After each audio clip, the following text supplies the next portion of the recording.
Salut, c'est Denis QS, bienvenue dans Misfit, c'est mon podcast, mais c'est ta source de motivation et de créativité.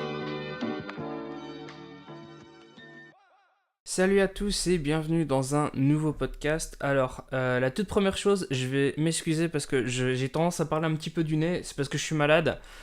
J'ai beau me moucher 3000 fois, j'aurai toujours cette manière de parler qui a un peu du nez, etc. Je suis désolé, on va faire avec. Et donc aujourd'hui, je voulais te parler de Burnout, comme je l'ai annoncé hier. Et je voulais un peu structurer ce podcast en rebondissant sur une vidéo de Manuel Diaz. Je vais mettre son lien, le lien de la chaîne YouTube et de la vidéo en question dans la description.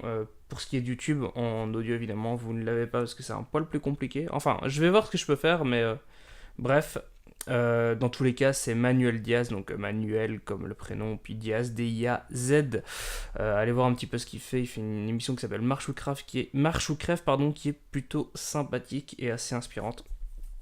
Et donc en fait, il parlait dans ce podcast, dans cette vidéo-là, qui est exactement tombé à un moment où je passais par une situation similaire, donc sa vidéo m'a vraiment parlé.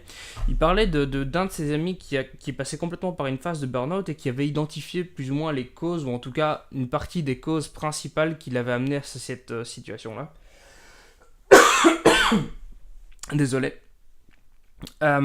Et du coup, il y avait des causes en question qui m'ont vraiment parlé et qui m'ont permis de me rendre compte du fait que j'avais peut-être besoin de ralentir un petit peu et de respirer pour éviter de justement tomber dans une situation de burn-out. Et la première chose dont il a parlé, c'est la quantité de choses différentes qu'on peut entreprendre. Et moi, je suis quelqu'un qui est très comme ça. Je suis quelqu'un de très éclectique. J'ai tendance à partir dans plein de directions différentes en même temps, de plein de projets qui n'ont rien à voir les uns avec les autres. Et du coup, c'est difficile d'avoir une cohérence. Par exemple, je suis parti sur ce sujet de bouquin sur le Bitcoin qui est complètement en dehors de mathématiques, mais que j'avais envie de faire. Et du coup, je me suis mis une pression à sortir un article tout le temps, etc. Mais sauf que ça n'a rien à voir avec le reste de ce que je peux proposer. Et du coup, j'avais ce truc de me rendre un peu indispensable dans un truc secondaire qui fait qu'on n'a pas l'impression que ça avance en fait. Parce qu'on travaille sur quelque chose qui n'est pas lié à notre projet principal ou on a plein de projets différents et pas un gros projet principal. Ce qui fait qu'on n'a pas l'impression d'avancer en fait. On a l'impression de faire plein de trucs et que rien n'avance. Parce que c'est totalement ce qui se passe en fait. On se rend indispensable. On a l'impression que si on n'est pas là, la machine n'avancera plus. Et dans certains cas, c'est totalement le cas. Dans mon cas, je fais de la création de contenu et je suis le seul à la barre. Donc si je produis pas de contenu, il n'y a pas de contenu. Et c'est vraiment problématique parce que on se met une pression en fait. On a cette. Enfin, moi en tout cas, c'est quelque chose que j'ai fort ressenti. Et apparemment, je suis pas le seul. Il y a cette peur de décevoir. Il y a cette promesse de sortir du contenu qui est là. Et le fait de pas forcément pouvoir y arriver, ça fait qu'on se met une pression et que quand on n'y arrive pas, on se sent pas bien. C'est un échec en fait, c'est être confronté à des échecs qui sont pas nécessaires et qui entament vraiment fort notre motivation.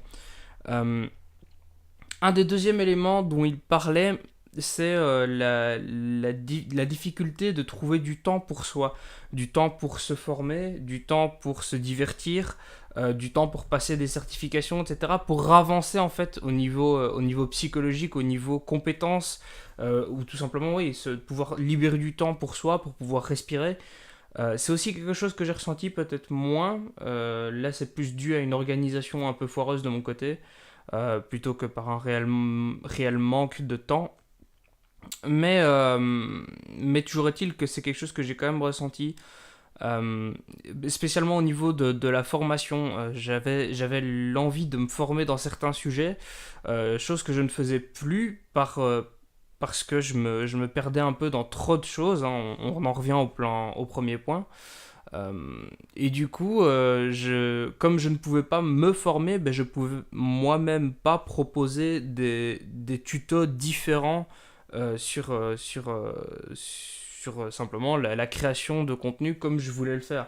Donc ça me mettait un double frein en fait, puisque non seulement j'avais la frustration de ne pas pouvoir me former, mais en plus par ce manque de formation, j'avais une réserve de contenu à proposer qui était moins présente. Ce qui fait que ça a un double effet négatif. Et alors, le dernier point, c'est comprendre pourquoi on fait les choses. C'est-à-dire que donc je m'étais vraiment... J'avais pris le temps de me prendre des habitudes en fait de création, de faire certaines choses tous les jours, d'avoir une certaine routine pour pouvoir créer mon contenu. Mais j'avais un peu perdu la grande image de pourquoi est-ce que je voulais faire ça. Quel est mon grand projet, pourquoi est-ce que j'ai commencé tous ces machins, et pourquoi je suis là, et qu'est-ce que je suis en train de faire en fait. Je savais que j'étais en train de courir un marathon, mais je savais plus quel marathon et pourquoi est-ce que j'avais commencé à courir en fait. Et il a fallu que je prenne cette dernière semaine pour prendre un peu de recul et pour me rappeler un petit peu de tout ce que je faisais, de pourquoi je le faisais, pourquoi c'était important à mes yeux, pourquoi est-ce que ce projet me tenait à cœur, etc. En fait, j'avais simplement besoin de prendre du temps pour moi, pour me rappeler de qui j'étais et de ce que je voulais proposer.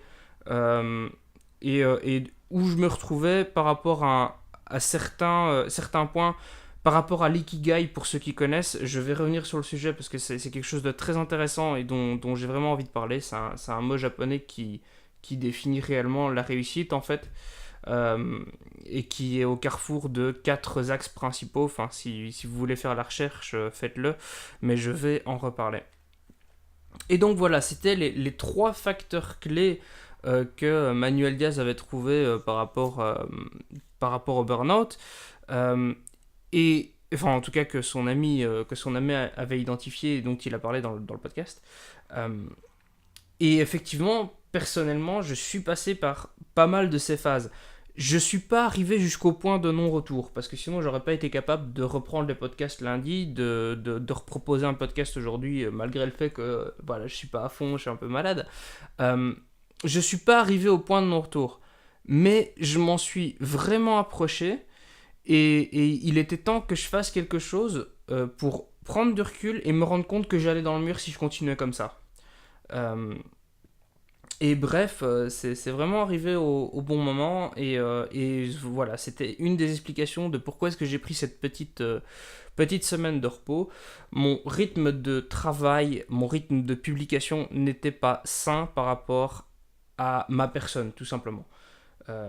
Et c'est quelque chose qu'on doit prendre en compte. J'ai pas de solution vraiment à apporter au problème.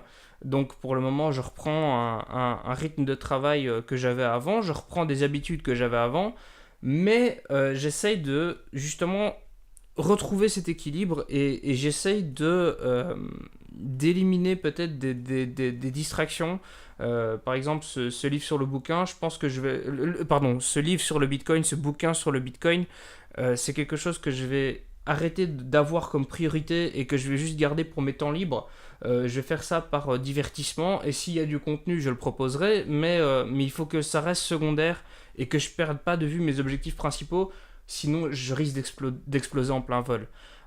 Et je pense que c'est une problématique que pas mal de monde peut rencontrer, et dans mon entourage, des gens qui sont créatifs, c'est une problématique que pas mal de gens que je connais ont rencontré finalement, au vu des discussions qu'on a pu avoir. Donc voilà. Je vais te laisser là-dessus aujourd'hui, puisque comme tu l'entends, ma voix est un peu en train de partir, donc on va éviter de, encore une fois, se mettre trop dans le rouge. Et de toute façon, j'ai fait passer mon idée, j'ai fait passer le message que je voulais faire passer. Je te souhaite une excellente journée, prends soin de toi, essaye peut-être de réfléchir par rapport à ce que je viens de t'expliquer. Est-ce que tu te retrouves dans une situation comme ça ? Peut-être que tu devrais faire quelque chose pour éviter d'aller dans le mur toi aussi. J'espère en tout cas que ça aura pu aider certaines personnes. Je te souhaite une excellente journée, et je te donne rendez-vous demain pour un nouveau podcast. Salut. Merci d'avoir écouté ce podcast. Si tu veux mettre une seule étoile à ce podcast, pas de souci. Mais par contre 5 étoiles, ce serait vraiment cool. Tu retrouveras aussi dès demain un article sur le contenu de ce podcast sur denisqs.com, et aussi sur mon Medium go.denisqs.com/medium. À la prochaine.